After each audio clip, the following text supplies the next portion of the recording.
Brazil is a country obsessed with football, so obsessed that its Congress once investigated a loss in the World Cup final. They even interrogated their best player. Ronaldo went to Brazil in January 2001 to be questioned about Nike's role in the national team. A congressman asked him why Brazil lost to France in the World Cup final of '98. It was described in oddly detailed terms. To the question, who was assigned to cover Zidane, who scored twice in that final? The Brazilian answered, "I don't know who it was, but the one who was given that task did poorly."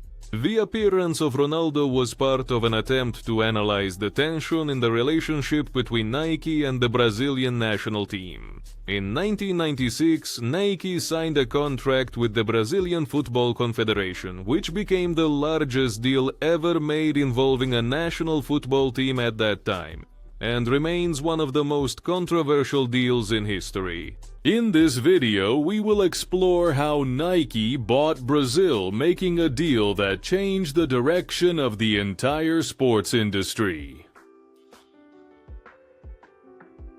It's no secret that football is the most popular sport in Brazil. Brazilians even call their country the home of football.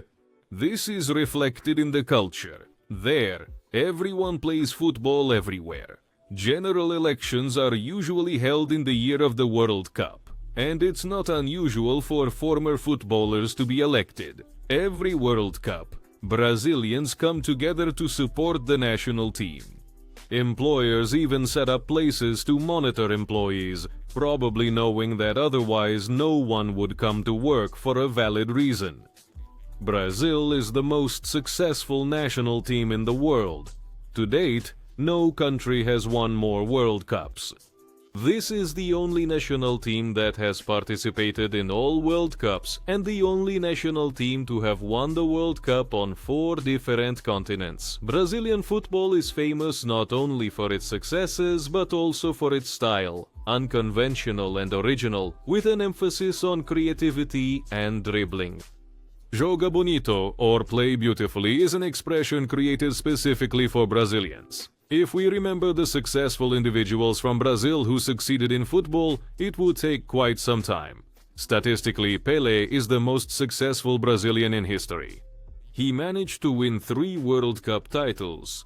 Nevertheless, virtually all of the Seleção players are stars and leading players in the world. The gold and yellow jerseys are the embodiment of sports mastery, history, and as a result, a valuable asset that attracts sponsors like Nike. Nike is the #1 sports brand in the world, but this was not always the case. At one time, Nike was a completely different company. In 1994, the majority of the company's sales were in North America. Today, less than half of Nike's sales come from North America. Her growth in the football sphere was impressive. In 1994, Nike earned $40 million from sales of football products. In the year 2018, this figure will exceed $2 billion. And thanks to having an athlete and his coach as co-founders, they later conquered basketball by signing a contract with Jordan, and did not overlook tennis, signing a contract with John McEnroe. The first star footballer to get a contract was Ian Rush in the 1980s, but he did not attract as much attention to the brand as Jordan did in basketball. In essence, at the beginning of the 1990s, Nike knew nothing about football, and football knew nothing about Nike. But Nike's co-founder had a plan. We will truly conquer football only when we see the Brazilians playing in our shirts, and that is exactly what they did. On July 11, 1996, a 10-year contract worth $200 million was signed in New York between the Brazilian Football Confederation and Nike. The deal was innovative not only in itself, but also in the way Nike began the collaboration in '98. For the first time, Nike featured a team, or an individual, in a major commercial. 4 years later, Nike launched a secret tournament. In a commercial which to this day is the most ambitious on a global scale, featuring 24 Nike stars, the action took place in 13 countries. On the fields in Japan, the Brazilian team won its 5th trophy, where Ronaldo, wearing Nike boots, scored 2 goals in the final. In 2005, shortly after the launch of YouTube, a 3-minute video appeared on the page of their official channel. In it, Ronaldinho hit the crossbar 4 times in a row, and the ball did not touch the ground. The video quickly spread around the world, becoming the first video on YouTube to reach 1 million views. The era of viral videos had begun. A year later, Nike fully transitioned to digital technology, launching the Joga Bonito campaign. This new approach became a turning point in digital marketing, which included a partnership with Google and the promotion of user-generated content. The name Nike became synonymous with football. More and more players signed contracts with the company, and these efforts paid off. In 2018, Nike completely dominated the World Cup, sponsoring 10 national teams, including both finalists, the best player of the tournament, the best young player of the tournament, and the top scorer. For reference, in 1994, Nike did not have a single team at the World Cup. The deal with Brazil opened up new markets for Nike. Nike embodied the Brazilian philosophy of thrilling attacking football in captivating story campaigns and videos. Now, for many fans, Brazil is the second favorite team they support if their national team loses or does not qualify. In 2014, this Brazilian national team jersey became a bestseller. The yellow jersey is today a symbol of world football. So, if this is a success story for both Nike and Brazil, why did Ronaldo have to explain himself in Congress?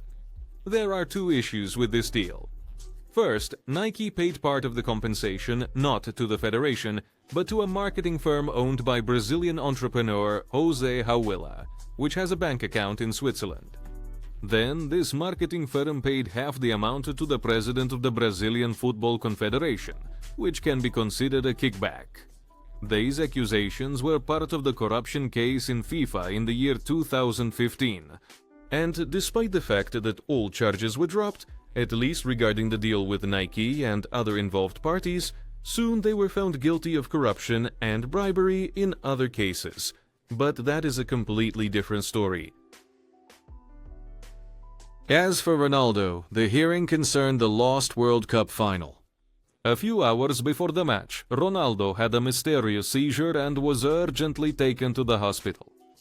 Rumors emerged that Nike, which also had a personal sponsorship contract with Ronaldo, insisted that he play against the doctor's advice.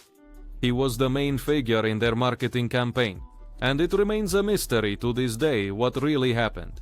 But Nike and Ronaldo became scapegoats for the defeat. When the team returned to Rio de Janeiro, fans altered the Brazilian flag so that instead of the slogan "Order and Progress," they replaced it with the word Nike. However, there was nothing against Nike in the statements.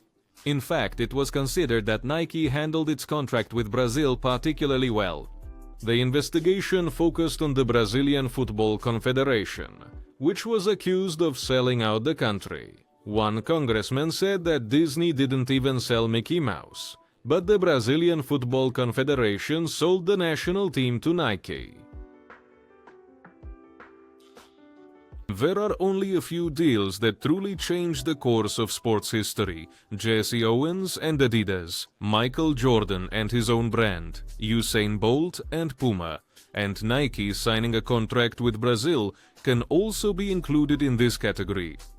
This was a decisive moment for Nike to go from a newcomer in football to a market leader and a dominant force in global sports. Nike demonstrated marketing wonders and conveyed the Brazilian philosophy to millions of fans worldwide, igniting their passion for football.